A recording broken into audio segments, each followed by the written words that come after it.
أعوذ بالله السميع العليم من الشيطان اللعين الرجيم. بفضل الله بسم الله الرحمن الرحيم. الحمد لله رب العالمين. الحمد لله والحمد حقه كما يستحقه حمدا كثيرا. الحمد لله الذي هدانا لهذا وما كنا لنهتدي لولا أن هدانا الله. اللهم لعن أول ظالم ظلم حق محمد وآل محمد وآخر تابع له على ذلك. اللهم لعن العصابة التي جاهدت الحسين وشايعت وبايعت وتابعت على قتله. اللهم لعنهم جميعا. ثم الصلاة والسلام على خير خلق الله أجمعين محمد. اللهم صل على محمد وعلى أهل بيته الطيبين الطاهرين، واللعنة الدائمة على أعدائهم أجمعين إلى قيام يوم الدين. Our discussions over these 5 nights will be loosely based upon the sermon of Sayyida Zainab alayha salam in Sham, in Damascus. One of the first parts that we'll focus upon is something that is often questioned in this world. Are the ones that do not believe in God, or are the ones that are enemies to God, are they the ones that are favored? Are they the ones that receive everything? Do things always work out for them and for no one else? Sayyida Zainab says to Yazid in the court, and this is what we're going to read first, slight excerpt from it, and then discuss this point. She says, أظننت يا يزيد حين أخذت علينا أقطار الأرض. I'm not going to go into detail in what it means, but what is necessary in this. وضيقت علينا آفاق السماء فأصبحنا لك في إصار نساق إليك سوقا في قطار وأنت علينا ذو اقتدار أن بنا من الله هوانا وعليك منه كرامة وامتنانا وأن ذلك لعظم خطرك وجلالة قدرك. Can we please end discussions, please? Can we leave all dialogue and social intercourse till after the sermon, please? أفلح من صلى على محمد وآل محمد.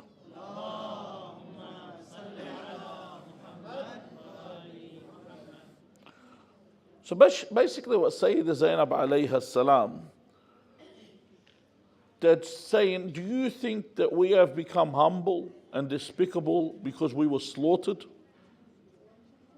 and taken as prisoner? You know, because when someone's defeated and the army has been completely annihilated and they have been taken prisoner, this is a form of humiliation. So she said, do you see our captivity and the way we are being paraded as us being put down? Do you think that you possess, basically,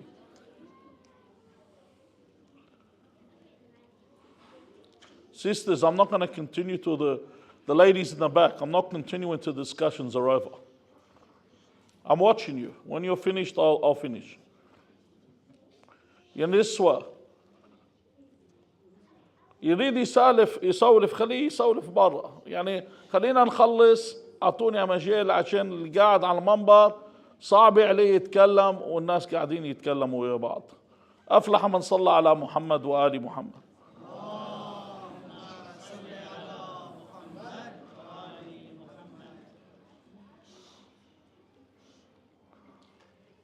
Please, I don't want to do this every night, all right?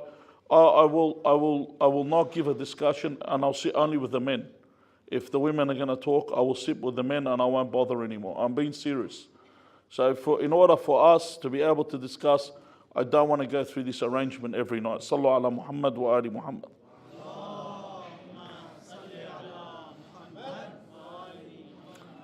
So basically what she is saying, do you think Allah has favored you with our defeat?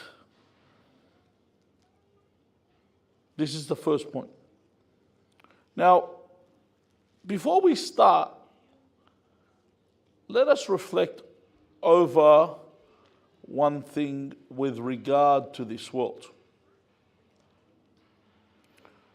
This world, to begin with, and it's a very pivotal point in our lives are a constant battle between this world and the next world.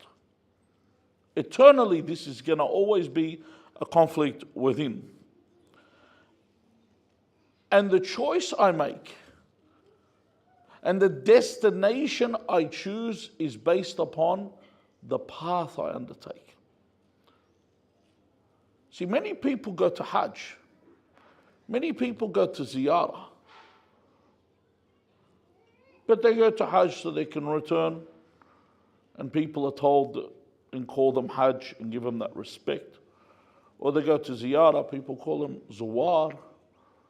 Or people may pray because then people say, oh, this person prays. Remember one person, he wanted to ask for a girl's hand in marriage. So he was coming to her house to ask for her hand, and he was clean shaven. So the girl said to him, listen, my father's very religious. So before you come, you're clean shaven, he's not going to be accepting of you. So he waited 2 weeks, 3 weeks for the stubble, the 5 o'clock shade, to turn into a beard. And then he came. So in other words, there's people there like this. Their religion is a trade. But there's other people that choose the akhirah. And when they choose the right destination by choosing the right path. In fact, when we ask Allah, when we pray, we say, Ihdina as-sirat. We don't say, Ihdina al-Jannah, Ihdina as-sirat. We ask for the right path because the consequence of the right path is the right destination. And that's what we're looking for. So, the first thing we're going to look at, before we move ahead, is what the value of this world is. So when you think someone is being favored, if you think being favored is by someone receiving what's in this world. Let's take a look at what the value of the world is. Firstly, the hadith عن أبي عبد الله الصادق عليه السلام. He says, لو عدلت الدنيا عند الله عز وجل جناح بعوضة. If the dunya was equal to the wing of a ba'udah, some people might say a mosquito, a fly, it's a small flying insect. Any small miniature flying insect. If this whole dunya that you lived in was equal to the wing, notice he doesn't say the wings, because 2 wings might be beneficial, you can fly with them. A single wing. So you send a fly when it has a single wing. Huh? What does it do? It's like someone in a car doing donuts or a burnout. They just keep going in circular motion. Doesn't do anything else. Even if it's like in a boat and you've only got one oar. You're moving the oar, what happens? The boat doesn't go forward, it goes in a circular motion. You need both oars in order for you to move forward. So if this whole dunya was equal, if it was equal to a wing, the Imam says, Ma saqa aduwahu. God swore on this. Ma saqa aduwahu minha sharbata ma. If it was even that value, God would not even give his enemy a drop of water. If that was what its value was. And a drop of water, why is that used as an example? Because this is a bare necessity. It's one of the most simple necessities in the world, that if we do not have water, we won't live. Maximum 3 days, you're dead. This is how essential water is. However, if I look at this world, and God looks at this world and values it even that much, to the being equal to a single wing, no one would receive even a drop of water. So this is the value of the world. Hello. What is also, I need to have a more of an understanding, because then when you understand the dunya, and you could sit here for nights and explain what the dunya is, where the word comes from. Dunya comes from the word dani, which is lowly. A dunya daniya, and it's something like that. You need to understand that when God created this whole dunya, which in our eyes is vast. I remember one of my friends, he sent me an image. This was recent, about a week ago, I think. He sent me an image that he told AI, or one of those Meta AI, or whatever those. He said, can you draw an image of paradise? And he gave the muwasafat, he gave the descriptions in it. And then he said, wow, look at this. I said, this is not even anything that could become close to paradise. لا عين رأت ولا أذن سمعت ولا خطر على قلب بشر. That it is, paradise is something no eye has ever seen. Now, do you imagine what paradise is? It's beyond that. In any way, no ear has heard of, no form of imagination you can conjure what paradise looks like. It's impossible. This is what is Allah Azza wa Jal. Could you imagine someone says that you do something, I'm going to reward you. I'm going to reward you with a holiday. And then the holiday they give you is they put you in your shed out the back or the garage. And that's your holiday that you've won. You say, what's this? So if God was going to promise the people a promise and then give them something like this world, this is Allah Azza wa Jal. إِنَّ الَّذِينَ آمَنُوا وَعَمِلُوا الصَّالِحَاتِ كَانَتْ لَهُمْ جَنَّاتُ الْفِرْدَوْسِ نُزُلًا. Allah promises this paradise for those that believe and do the righteous actions. And then He's going to give them something that resembles the dunya. When He says the dunya does not even equal the wing of a fly. So you need to know where it's based in the eyes of God. In fact, when Allah created the dunya, the hadith says, لَمْ يَنظُرْ إِلَيْهَا مُنْذُ خَلَقَهَا. لَمْ يَنظُرْ إِلَيْهَا مُنْذُ خَلَقَهَا. If you're in an event, you could be at a show, you could be at a sporting event, and someone's calling you, where are you? Oh, we're in row 26 or section L or whatever, and then you start looking for them. I'm in next to this pillar, you start looking for them. If you notice this moment while you're looking for somebody, what does everyone look like? Could you remember any of the faces? No. You're specifically, it's like when you're doing a where's Wally, you're trying to find Wally.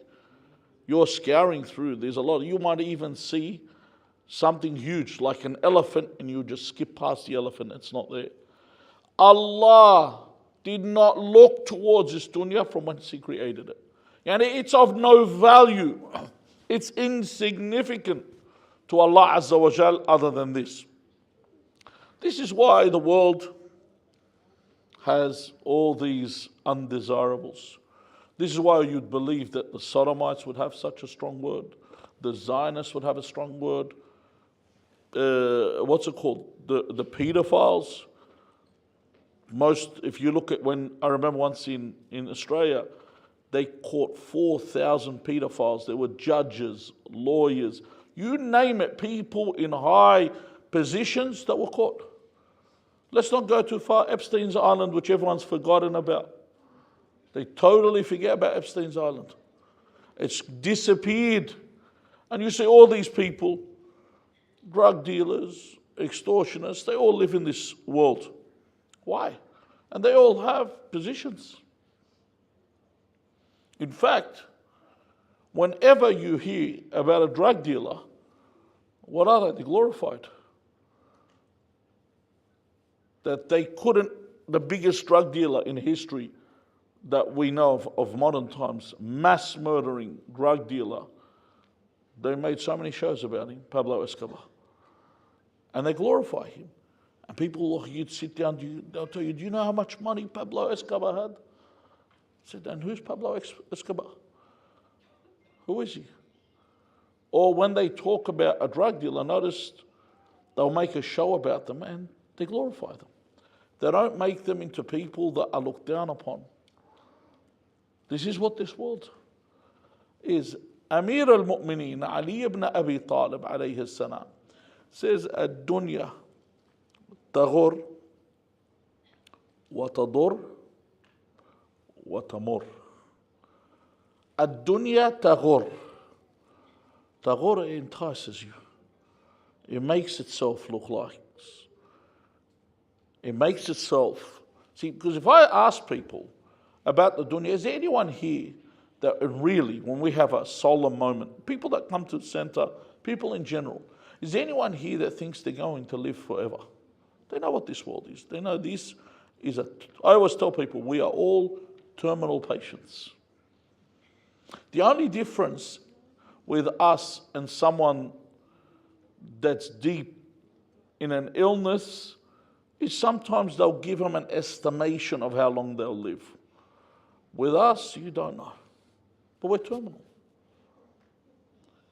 So being a terminal patient, sometimes they'll tell them, listen, Make-A-Wish Foundation, let them enjoy their last moments. Really deep down inside, I'm going. It's not a pleasant thing. So whatever the dunya entices me with, knowing that I'm a terminal patient, is going to be harmful for me. Taghur wa tadur. There is darar from this. There is harm from what it entices me, and then wa tamur. It passes. One day, how many people here know their grandparents? How many people here know their great-grandparents? Or their great-great-grandparents? Their great-grandparents were like us right now, sitting down, thinking about, the people before us, they're not even remembered. Now they're not remembered. Likewise, one day, we won't even be worth mentioning. That's how the dunya is. Amir al-Mu'mineen also says, عجبت لمن رأى الدنيا وتقلبها بأهلها كيف يركن إليها. He said, I'm amazed at the people that see the dunya. I don't need to give you a single example. There's many examples where you see people in this dunya and where they were and where they are. You never have seen that couple, that Insta family, even if they're having, hot chips and barbecue chicken, they'll put it on Instagram and they're smiling. I remember once there was a couple and they wanted a divorce. And someone saw them come into my office and he said, see this couple, they're always on Instagram. They go on holidays all the time. You know, where they were and where they are, all could have all been fake. But I'm saying, let's take a look that they were happy, for example. They were living a happy life. The dunya plays around with your life, plays around with everything. The Imam then says, if you see this is how the dunya is, كَيْفَ يَرْكَنُ إِلَيْهَا. How does someone place trust in something that's unstable? It's unstable. How do you place trust in it?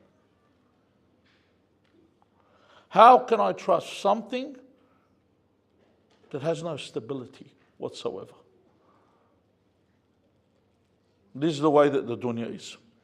Okay, now, I've given you an understanding of what the dunya is. Now let's look at what is our share in the dunya, us as mu'mins. What's your share? For you to understand, if people perceive that the enemies of God have been favored, what is our actual share? Allah says in the Quran, this is called a surah, it's called Surah Al-Zukhruf. Zukhruf is when you see something with ornaments on it. You see something that's got silver and gold, and it's ornamental, something that's decorated. Allah says in the Quran, وَلَوْلَا أَنْ يَكُونَ النَّاسُ أُمَّةً وَاحِدَةً. So basically, if it wasn't for the danger that the people would be one community, why would there be a danger if we were all, don't we want one community? That, when people sit there and think, don't we want one world? We want world peace, everyone's happy. What's the problem with one community? Because one community is never one community with God. When there's one community in the world, have a look historically, it's always a dictator that's trying to rule the world, whether it's Genghis Khan or someone else, and they're moving their murderous ways through the people. There's always those that are inferior and those that are superior. You look historically, every dictator that's entered a nation, they never make it better when they leave. It's always far worse than what it was. They say we want to bring democracy throughout the world. You see what this democracy is that they've brought throughout the world. وَلَوْ لَا أَنْ يَكُونَ النَّاسُ أُمَّةً وَاحِدَةً. So God will say that everyone would become one nation as disbelievers. Allah then tells you what He would have done in this dunya if this wasn't a danger. He says, لَجَعَلْنَا لِمَنْ يَكْفُرُ بِالرَّحْمَنِ لِبُيُوتِهِمْ سُقُفًا مِّنْ فِضَّةٍ وَمَعَارِجَ عَلَيْهَا يَظْهَرُونَ وَلِبُيُوتِهِمْ أَبْوَابًا وَسُرُورًا عَلَيْهَا يَتَّكِئُونَ وَزُخْرُفًا. Then, in other words, Allah said we would have given them roofs of silver and stairways of silver and doors of silver, and the thrones would be of silver and gold ornaments, everything, for those that disbelieve.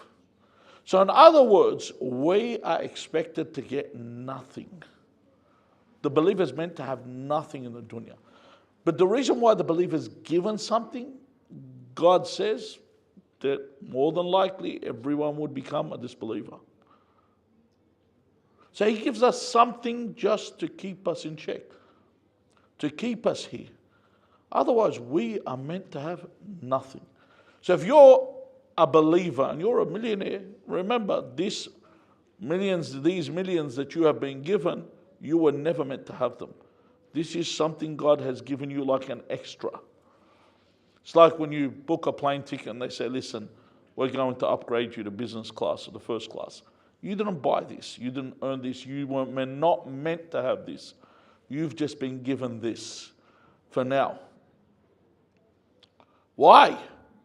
Because God has something better for you. He's not going to give you. Why? It's like I have my child, I buy them a present. And then I take out this toy or whatever out of the present, and I give them the cardboard box. I go, here, take that. And I remove the toy and I put it away. This is what, and he's giving you less than this. This is all you're being given in this world, the cardboard box. The actual gift is not here. The dunya is not here. That's why, sometimes people tell me, oh, I'm so unhappy. One man, he said, is there anyone in the dunya that's murtah? One of the ulama said this story. He said, is there anyone in the dunya that's murtah? Anyone that's like happy? If I want to say, he's comfortable. Anyone in this dunya is comfortable? Is there anyone? And another man said, yes, I know someone that's murtah. And he said, where? He told him he's in this village. So he went to the village, he knocked on the guy's door. He said to him, Anta murtah, are you murtah? And the man said, yes. He said, please tell me how are you comfortable?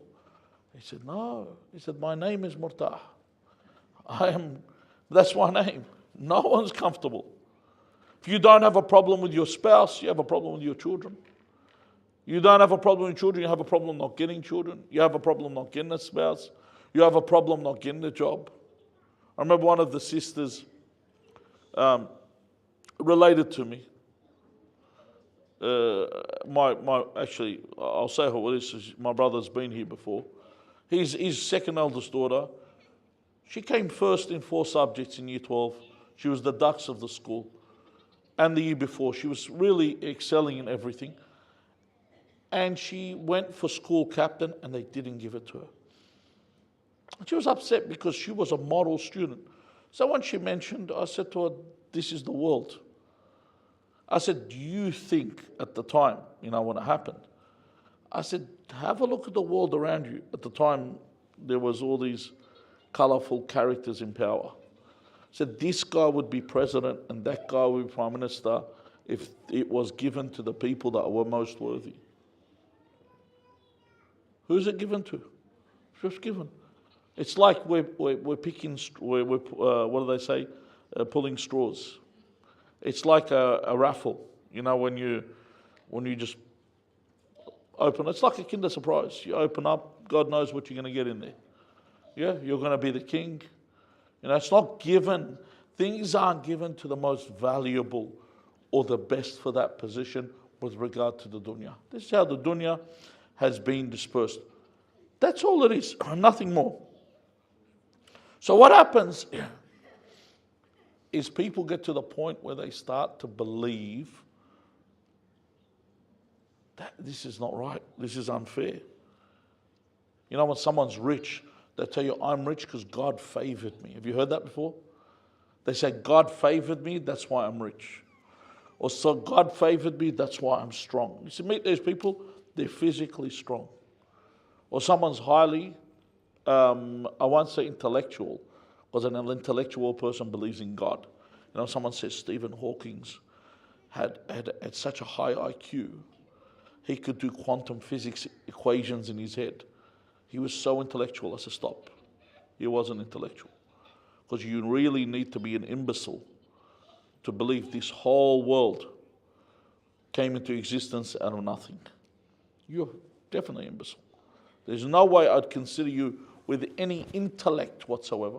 I just say, they say, oh, what are they? الذين يحملون التوراة ثم يحملوه كمثل الحمار يحمل أسفاره. Like a donkey that carries books.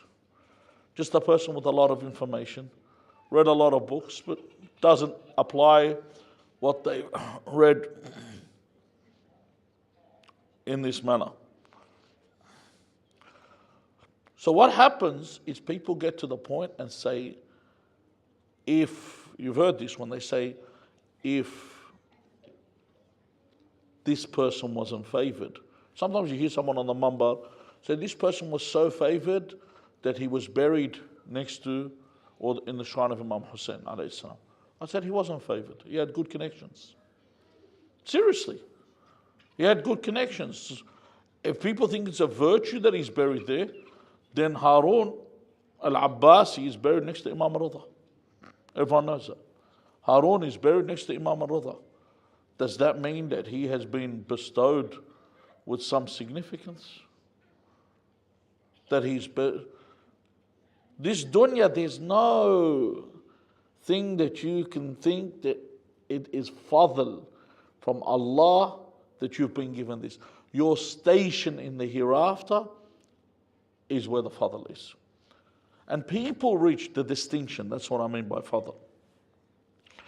So Sayyidah Zainab says, Adhananta ya Yazid, do you even think, do you even consider that all this you have defeated us?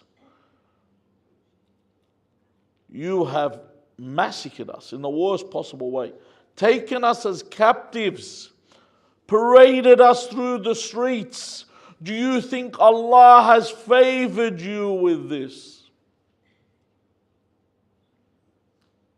Amir al-Mu'mineen Ali ibn Abi Talib, you know what he says at the time? This is Nahj al-Balagha.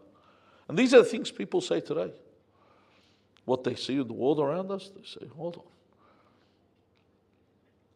Amir al-Mu'mineen says, حتى يظن الظان أن الدنيا معقولة على بني أمية. That sometimes people will think that, hold on, it's as if this world, ma'qula, you know what ma'qula means? Ma'qula is, you know when you put the reins and the stirrup in the horse, you put the reins and you got full control of the horse.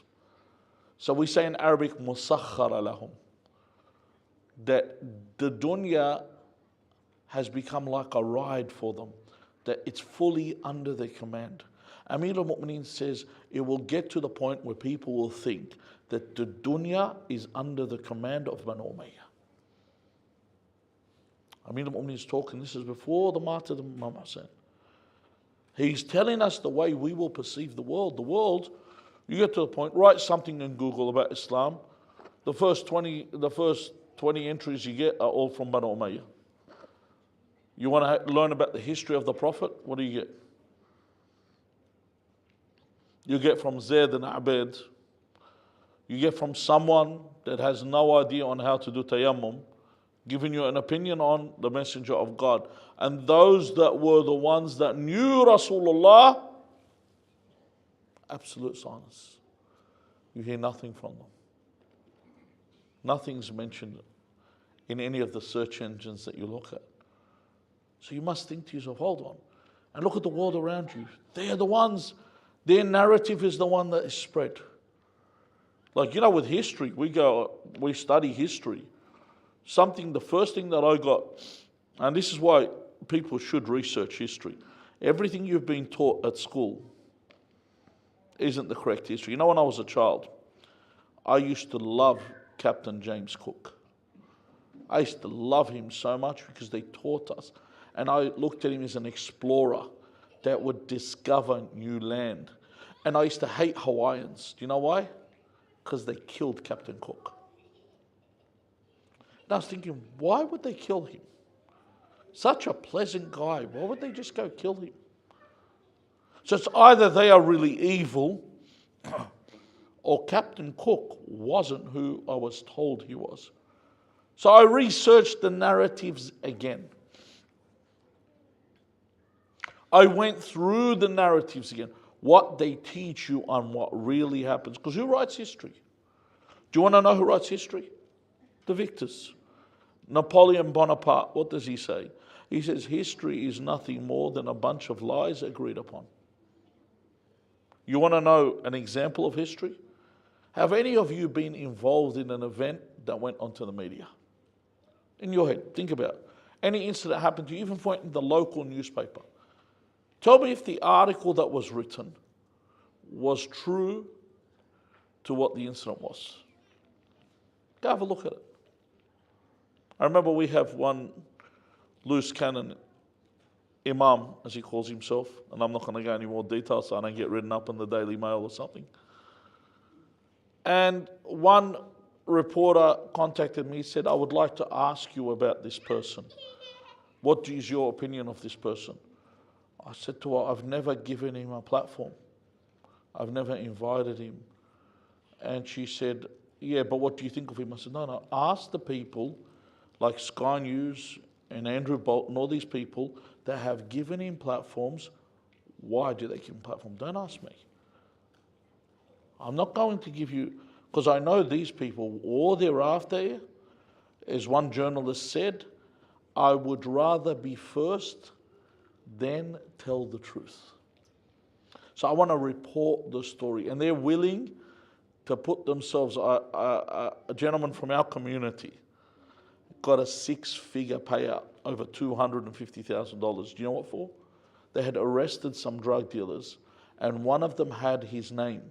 So they published his picture in the newspaper online. His lawyer sent them a cease and desist, remove this, you've put the wrong image, do not let it go to press. The next day it went to press because they just wanted to get the story through and they paid him out. So he got happy, he got a 6-figure payout for a story that will be forgotten. But it gives you an understanding when it comes to history. It's not about whether the story is true or not. The story has to favor the ruling parties. Otherwise, if I was a journalist right now, not speaking the narrative, I would be stopped in a lot of countries. I would be arrested in a lot of countries. I would be interrogated. And this is why when you look at history, you will find this.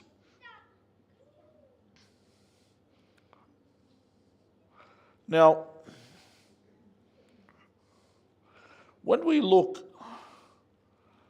at the hadith about this world and our station as believers, you'll find that Allah Azza wa Jal has made this world for us for a specific purpose. It has a specific reason. And the specific purpose of this dunya is what? It's a world that God has made for us to prepare for the hereafter. Imagine the dunya here as your place of work, or the dunya here is your place of study. The rewards you reap from this dunya come later. You go to school, school's not a fun place, except for lunchtime and recess and whatever they call it now. But when you're in a classroom, how often, like my son, he's in year 1, he had a teacher. He couldn't stand this teacher. And he'd come every day and he was so miserable. He told me, I don't like this teacher. He's always angry. And I said, tough. So why? I said, this is the world. He's 6 years old, doesn't understand, but that's trial. He's got to learn. The world's tough. I'm not going to sit there and say, hold on, listen, let me put a few paddings and cushions. I'll write a letter to the school, reprimand them for such a bad teacher, try and get you another class. That's the way the world is. You have tough trials. You might have had a good teacher the year before. But ultimately, school isn't really a fun place. You're there to learn. And when I sit and I learn, I do not see the fruits of what I'm learning till later. I do not understand the benefit of what's coming to me till later. Oh, that's why I learned this. If I didn't know this, I wouldn't be able to know that. Obviously, I know it's changed now. Before, school was about reading, writing, and maths. Now it's just changed. It's all over the place. It's how well can you do the chicken dance or whatever they teach you at school now. And the way it's become.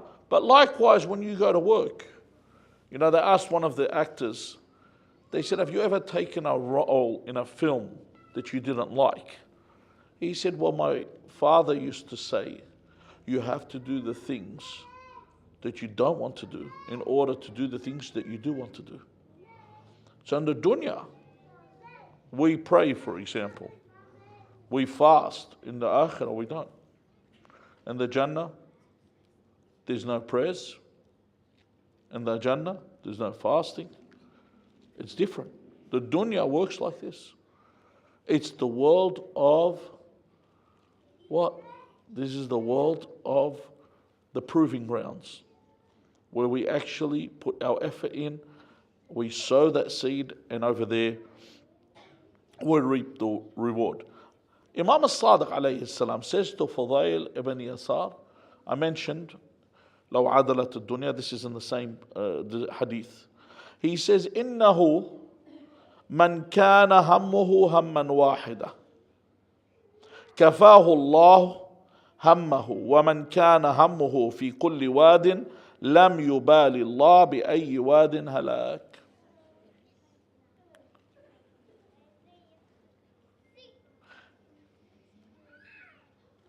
If you look at why people immigrate, why are we here? Why did my parents come here? What was the reason why people left their lands? Everyone has various reasons. You know, something you might find interesting. If you go to a village and there's a villager, he says, oh, my forefathers came to this village. We're not originally from this village. There's some secret. His forefather may have killed someone in another village, was on the run. You don't know. What brought them to this village? What are the reasons that make us all immigrate? There's varying reasons. Some for the sake of opportunity, some to preserve their faith. And we call this ham. Hamman is what we expend our energy to acquire something. You know, it's what when we say hamma bi shay, it's what I spend my energy to acquire or get something. So when the Imam says to Fudayl, he says, whoever's ham is hamman wahidan. This is for us. If your ham is only one thing, and that is rida Allah, to attain the acceptance of Allah, he says Allah will suffice him in everything else. If your objective is only God, then everything else will be sufficient. You don't need to worry about that. You don't need to be concerned. It doesn't mean I don't do. It doesn't mean, all right, I believe in God, I uphold my prayers, I don't work, that my rizq is going to fall out of the sky. No. It means I go to work. It means I do study, but I'm not concerned. If I get that degree, I don't care. If I get that job, I don't care. If I do or don't, but I make the effort to do it. But if I don't get there, it doesn't matter. Maybe it was never meant for me. Maybe I was never meant to get there. One of the brothers I had, he wanted to get into dentistry and he missed out on the rank by 0.15. And he was upset. And I said, the one that made you miss this rank could have given it to you. There's a purpose why you weren't meant to do this. There's a purpose. I don't know what it is, because you put your effort in. You put effort, you studied, you worked hard.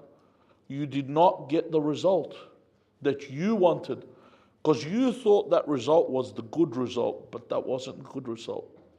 The result you got is the necessary result as long as you are dealing with Allah Azza wa Jal. If you're preoccupied with God, then He'll make things work. Then you got the people that will say, Sa'a ilak, sa'a la rabbak. 1 hour for you, 1 hour for your Lord. It's like Istanbul. Has anyone been to Istanbul? Istanbul is where East meets West, or the Middle East. Like you'll have a mosque and a club in the same region. And it's absolutely normal. Like you'd be walking out, you'll hear the adhan. I've never been to Istanbul, but this is what, I've never been to Turkey. You know, I don't speak Turkish and I don't have anything. There's no maqam there. I don't know why I would go there. But anyway, there's nothing for me to do there. I've never been invited there. In case someone wants to go on a holiday there, I'll go with you if you want to go there. But Istanbul is what? It's where East meets West. Now, if you take, well, there's people, their life is like that. He'll go to Hajj, and then he'll go to Ibiza. He'll go ziyarah, and then he'll go to Bali. People go, oh, you know, Bali's a nice holiday spot. But wherever you're going, I'm not saying it's haram to go to Bali. The people going there generally, where are they going? The people going to Thailand, generally, where are they going? Generally, we're not saying some people are going for a holiday, that's different. But some people are going to commit sin when they go there. So if you are everywhere, then the Imam says in the hadith, لَمْ يُبَالِ اللَّهِ بِأَيِّ وَادٍ هَلَاكٍ. God doesn't care where he dies. If he dies in the club, he dies in the Hajj, he can die anywhere. Doesn't matter where he dies because he's not of value. Whereas the believer has only one value. If you take a look, I'll give you an example of something contemporary that you see and that upsets you. You see what's happening in Gaza, where no one's speaking of the Middle Eastern Muslim world. No one's speaking. They're all silent. If everyone remembers when the president of Iran, Sayyid Raisi and others died in the helicopter, whether they were killed, whether or not they died in the helicopter. There were villages in Syria of the other groups that were giving out sweets to celebrate this. Do you get what I mean? So you sit there and think, hold on, what is wrong with these people? That's a dunya. Or you see, for example, do you remember during the Syrian war where Mufti Menk was very vocal? Our Syrian brothers now, not a single word comes out of his mouth. Last year he was having an iftar with a Zionist rabbi. This person that's very for. The reason I mentioned because he was very vocal, mentioned him by name. I look at the world today, and sometimes people don't like to mention contemporary issues, but it's important. If you look today at the latest genocide and what's been happening, many things have been exposed in the world and seen. So on the day of judgment, this becomes a hujjah on these people. That they saw and they witnessed people being killed and they were silent.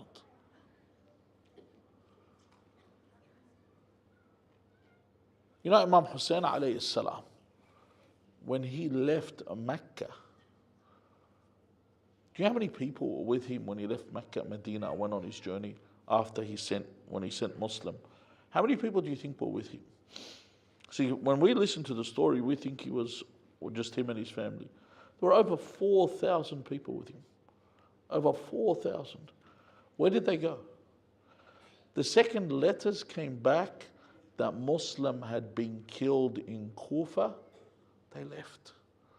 Because these people were all glory hunters. You know, the people that go, so yes, we're going to take Kufa, Imam Hussein will be the caliph, we will all have positions. When they realized this isn't going to happen, so you might think to yourself, hold on, but didn't they know Imam Hussein was going to be killed in Karbala? Yeah, they heard this. Asatirul awwaleen. This is like mythology to them. You know, this isn't going to happen. So people right now, they don't believe. There's some people that don't believe Imam Mahdi. They don't believe that there is an Imam coming. This is all a joke. They don't believe that this is possible. This is all just a story that we've been told that when the time comes, it will not happen. Now the thing is, as I mentioned, there was a constant battle between this world and the next. And these events that you see take place, especially as the people saw when Imam Hussein alayhi salam was being paraded and the heads of Imam Hussein, the companions, were above spears. Did you know some people said there is no God, there is no prophet, there is no religion? This was actually spread. Why? They say that's the head of Hussein, the son of Fatima, the daughter of Rasulullah. It's been held aloft and paraded, and the sama has not fallen on the earth. The heavens have not crushed us all. So people think, see, this is what people do. They see, you know, like us right now, we might think, hold on, if Imam Hussein's shrine was attacked in Karbala, so it was bombed, we think that's it, God will retaliate and wipe out the enemy. So what will happen? Historically, how many times do you think the Kaaba has been destroyed? 12 times it's been rebuilt. 12 times in history. So people, hold on, what about Alam tara kayfa fa'ala rabbuka bi ashab al-fil? What happened to Abraha? That was different. There was an event happening that year and God was making a sign. Other than that, no. Allah lets the umur tajri. He lets the things happen as they happen. Rarely does He interfere. What we call a divine, when we say interfere, taban, obviously everything's done within the will of God. But we're saying where He stops something from happening completely, like it's obvious, like a miracle. What we call a miracle, for example, I'll give you a good example of this. World War II. November 1941, Operation Barbarossa, when the Nazis attacked Russia.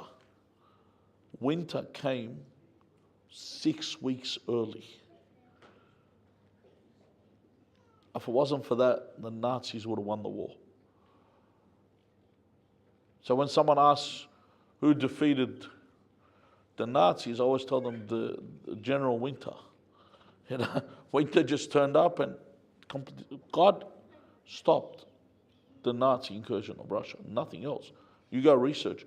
Winter came so much earlier than they expected. The Nazis were ill-equipped and they were defeated. This is where God will enter when it reaches a certain level of this. However, the dunya will never stop seeking you. It will always chase you.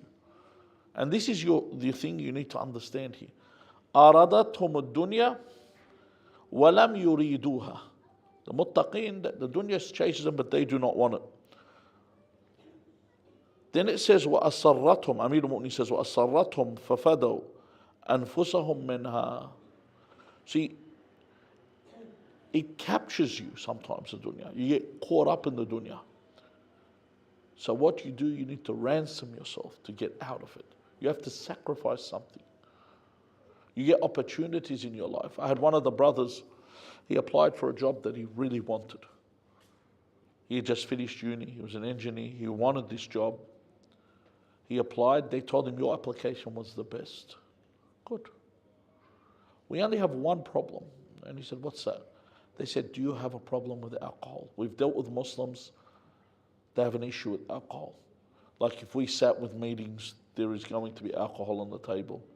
Are you going to make a fuss?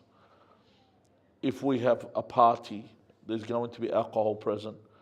Are you going to make a fuss? And this had nothing to do with what? With the actual work. So he said, listen, let me get back to you. So he called me at the time and he said, what's my situation? Can I lie to them and tell them I got no issue, then change my mind? I said, no. Be straightforward. Tell them I have a complete issue with alcohol. Alcohol is a problem. And he said, I really want this job. I said, well, there's a lot of things I really wanted. I never got. So he did what I told him the religion says. And they said, thank you for your application, but you can't have the job. So he said, then I found another job. And I was agreeing to another job, similar salary.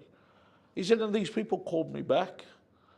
And they said, listen, we looked at your application, it was really good. He said, listen, well, I'm almost about to agree with another company. And I think we got off onto a wrong start. They said, listen, we really want you, and we are willing to give you an extra $10,000 on your salary. And you do not have to deal with anything to do with alcohol. And you can come back. Now, the first instance, if he had said, I've got no issue with alcohol, he would have entered the company and his hands on the bottom. In this situation, his hands on the top. He's the 18. Because they want him. It's like they're poaching him. And they've taken him. Why? Because he had Azzah there. And he didn't sell his dunya. He didn't sell his akhirah for his dunya. But sometimes it doesn't work out like that. Sometimes you will lose everything. And so be it. As in the case of Ahlul Bayt, alayhum as-salam, throughout their lives. If you take a look at their lives, and especially tonight and tomorrow night, inshallah, we'll be discussing surrounding just a little bit now, but tomorrow I'll be more in detail about Ali ibn Musa al-Ridha, salawatullahi wa salamu alayh. Imam Ali ibn Musa al-Ridha was offered the dunya. He was offered the dunya. Even though there was trickery involved, Ma'mun came up to Imam al-Ridha. I know you're restless because I've been up here for a while. I'm going to round it up, please forgive me. Ma'mun offered the dunya to Imam al-Ridha alayhi salam. He said to him, I will give you the caliphate. It's yours. So the Imam said to him, if the caliphate, the Islamic caliphate, which I call these people Umayyads and the ones that usurped it, and the Abbasids, I call them kings. I don't call them caliph. Because Khalif is the actual Islamic term for the rightful caliphs, and it's Muhammad wa al Muhammad salawatullahi wa salamu alayhim ajma'in. Sallu ala Muhammad wa ali Muhammad.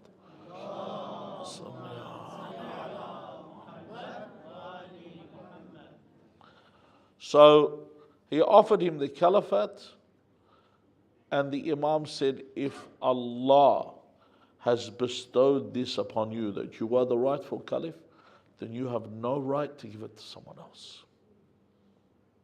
And if he has not given you this caliphate, then you have no right to deal with it. So, if it's yours, you can't give it out. And if it's not yours, who are you to go give it to someone else? Therefore, he stunned Ma'mun and what Ma'mun had to say. So then Ma'mun said, listen, all right, if you don't want to be the caliph, then you are my waliyul ahd. That you'll be the heir apparent. In other words, if there is no one after me, when I die, you become the caliph.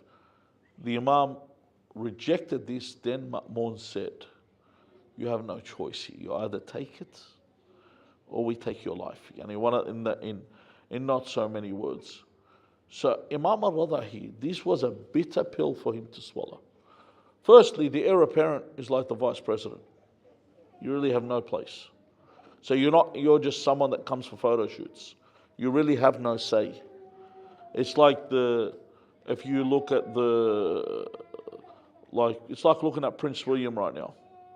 That's all you are. You're Prince William. You take a few photos. You're never going to be in charge. Okay? And you're despised by the people because you're the son of the ruler, but you don't get the perks of the ruler as being in charge. So you get some of the things because you're related, but you don't get that rulership. But you get the bad points, the ones where people are averse to the rulership, they're averse to you. What that made the people do is those that were followers of the Imam, the loose followers, we're not talking about they turned from the Imam. They said the Imam has succumbed to power. He has accepted power. Of these people, this isn't the real Imam. They turned from him. This was a bitter pill to swallow. This is how the dunya is sometimes.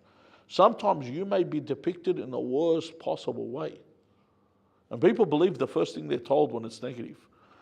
If someone tells you someone's going to get married, people don't believe it fully. If you tell you someone's getting divorced, that's it. It's signed, sealed, and spread to the world. This is how the things are. When bad news takes place, automatically everyone condemns you. Sometimes someone gets imprisoned and they tell you, he was charged in a court of law and he confessed to the crime. And you tell them, all right, did you speak to this person and he told you that he committed that crime? I'm talking if it's a good person, not if it's it's not like when you catch a person that's evil and he admits to a crime, yeah, he did it. But if a mu'min is caught, someone you see in your community knows a mu'min, gets arrested and confesses to a crime, And unless they tell you, yes, I did do it, because you don't know the coercion that would have been taking place in interrogation. You don't know, they might have made a deal with him that you will do less time if you admit to this. So there are those that look at the believer and they'll give him 1,000 excuses. And there are those that will sell immediately. And sometimes you're in that position where you know people are going to talk about you in the worst possible way. And Imam Rida alayhi salam was put in that position. And he suffered because of this, taken away from his whole family, and he lived in this manner. And that's the nature of this dunya. And that's the nature of you living in this Western world. Sorry for taking up a lot of the time. Inshallah, tomorrow night we'll talk more in detail about the eighth holy Imam. We ask Allah Azza wa Jal not to take us from this world until He is pleased with us. We ask Allah to cure our sick. We ask Allah Azza wa Jal to have mercy on our deceased.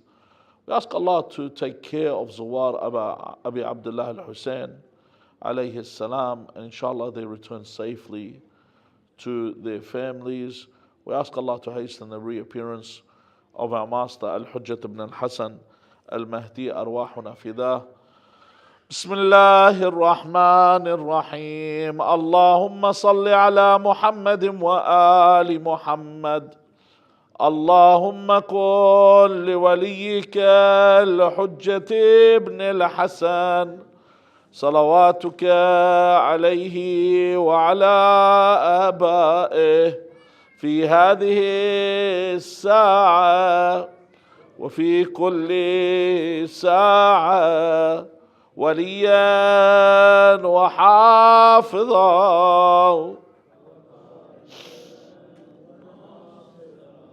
ودليلا حتى تسكنه أرضك طوعا وتمتعه فيها طويلا برحمتك يا أرحم الراحمين، وإلى أرواح المؤمنين والمؤمنات وإلى أرواح موتانا جميعا، ولقضاء الحوائج وقبول الأعمال وشفاء المرضى وغفران الذنوب وتعجيل الفرج وحسن العاقبة. رحم الله من قرأ سورة المباركة الفاتحة مع الصلوات.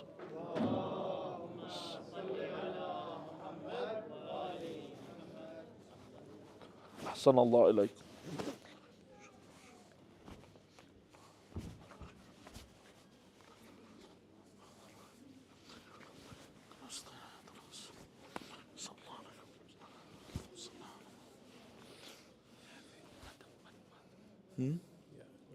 Ya Hussein, Ya Hussein, Ya Hussein, Hussein, Ya Hussein, Ya Hussein, Ya Hussein, Ya Hussein, Ya Hussein, Ya Hussein, Ya Hussein, Ya Hussein, Ya Hussein, Ya Hussein, Ya Hussein, Ya Hussein, Ya Hussein, Ya Hussein, Ya Hussein, Ya Hussein, Ya Hussein. Sajjad में ज़ैनब हूँ, मेरे sir पे रिदा कोई नहीं, बाजार जफा सजाद में ज़ैनब हूँ, मेरे सर पे रिदा कोई नहीं, बाजार जफा सजाद में ज़ैनब हूँ, मेरे सर पे रिदा कोई नहीं, बाजार जफा सजाद में ज़ैनब हूँ, मेरे सर पे रिदा कोई नहीं, बाजार जफा सजाद में ज़ैनब हूँ, मेरे सर पे रिदा कोई नहीं, बाजार जफा मजमा है कूफियों का, चलने की जा कोई नहीं, बाजार जफा सजाद मैं ज़ैनब हूँ, मेरे सर पे रिदा कोई नहीं। बाज़ार जफा सजाद मैं ज़ैनब हूँ, मेरे सर पे रिदा कोई नहीं। बाज़ार जफा सजाद मेरे सर से 9 बार छिनी चादर, बलवे में नबी ज़ादी पिरवाई गई दर दर। मिल जाए रिदा मुझको और मेरी दुआ कोई नहीं। बाज़ार जफा सजाद मैं ज़ैनब हूँ, मेरे सर पे रिदा कोई नहीं। बाज़ार जफा सजाद मैं ज़ैनब हूँ, मेरे सर पे रिदा कोई नहीं। बाज़ार जफा सजाद मेरे दिल को ये दर्द सताता है, सर गाजी का नेज़े से जब खाक पे आता है। सर मेरा खुला देखे गम इससे बड़ा कोई नहीं। हो बाज़ार जफा सजाद मैं ज़ैनब हूँ, मेरे सर पे रिदा कोई नहीं। बाज़ार जफा सजाद मैं ज़ैनब हूँ, मेरे सर पे रिदा कोई नहीं। बाज़ार जफा सजाद मैं ज़ैनब हूँ, मेरे सर पे रिदा कोई नहीं। बाज़ार जफा सजाद चलूं कैसे, लाखों है तमाशाई। याद आता है रह के अब्बास मेरा भाई। फरियाद करूं तुझसे अब तेरे सिवा कोई नहीं। बाज़ार जफा सजाद मैं ज़ैनब हूँ, मेरे सर पे रिदा कोई नहीं। बाज़ार जफा सजाद मैं ज़ैनब हूँ, मेरे सर पे रिदा कोई नहीं। बाज़ार जफा सजाद मैं ज़ैनब हूँ, मेरे सर पे रिदा कोई नहीं। बाज़ार जफा सजाद मैं ज़ैनब हूँ, मेरे सर पे रिदा कोई नहीं। बाज़ार जफा सजाद तेरी हालत देखी नहीं जाती है। बेपर्दा मुझे देखे ये बात रुलाती है। सजाद तेरे कांटों पे सजाद तेरी तरह कांटों पे चला कोई नहीं। बाज़ार जफा सजाद मैं ज़ैनब हूँ, मेरे सर पे रिदा कोई नहीं। बाज़ार जफा सजाद मैं ज़ैनब हूँ, मेरे सर पे रिदा कोई नहीं। बाज़ार जफा सजाद मैं ज़ैनब हूँ, मेरे सर पे रिदा कोई नहीं। बाज़ार जफा सजाद तेरी हालत देखी नहीं जाती है। बेपर्दा मुझे देखे ये बात रुलाती है। सजाद तेरी तरह कांटों पे चला कोई नहीं।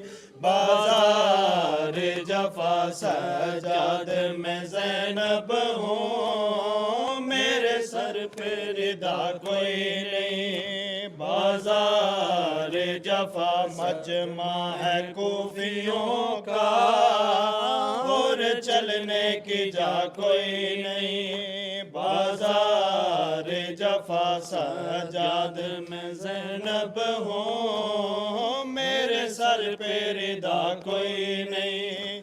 बाजार जफा। अल्लाहुम्मा सल्ली अला मुहम्मद।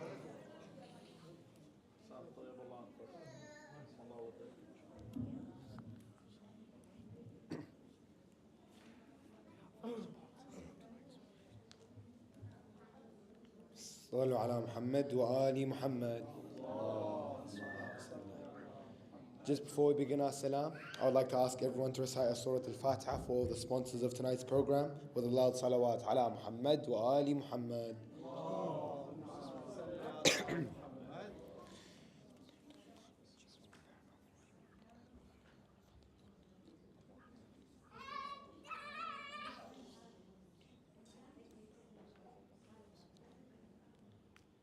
أعوذ بالله من الشيطان الرجيم. بسم الله الرحمن الرحيم. السلام على رسول الله حبيب الله خيرته من خلقه خاتم الأنبياء والمرسلين أبي القاسم محمد المصطفى ورحمة الله وبركاته. السلام على أمير المؤمنين ووصي رسول رب العالمين أبو الحسن علي بن أبي طالب رحمة الله وبركاته. السلام على فاطمة الزهراء البتول سيدة نساء العالمين ورحمة الله وبركاته. السلام عليك يا أبا عبد الله وعلى الأرواح التي حلت بفنائك. عليك مني سلام الله أبدا ما بقيت وبقي الليل والنهار، ولا جعله الله الآخر لحد مني لزيارتكم. السلام على الحسين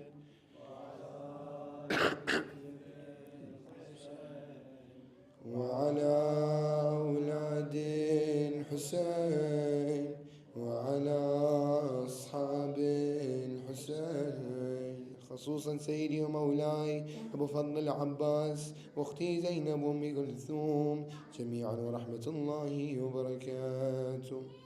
السلام على أمة المسلمين وحجج الله على خلقه، علي بن الحسين ومحمد بن علي وجعفر بن محمد وموسى بن جعفر وعلي بن موسى ومحمد بن علي وعلي بن محمد والحسن بن علي ورحمة الله وبركاته.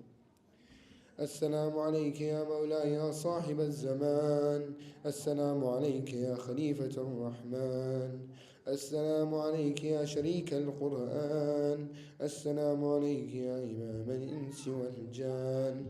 عجل الله تعالى فرجك وسهل مخرجك، وجعلنا من أنصارك وأعوانه والمستشهدين بين يديك في جملة أوليائك ورحمة الله وبركاته. أعوذ بالله من الشيطان الرجيم. بسم الله الرحمن الرحيم. اللهم كن لوليك الحجة ابن الحسن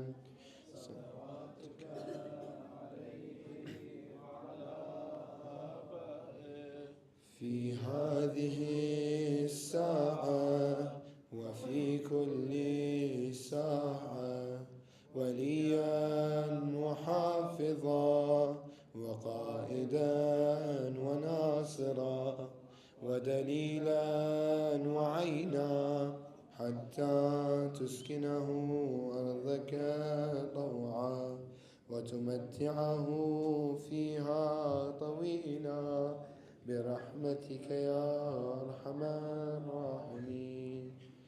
على محمد وآل محمد.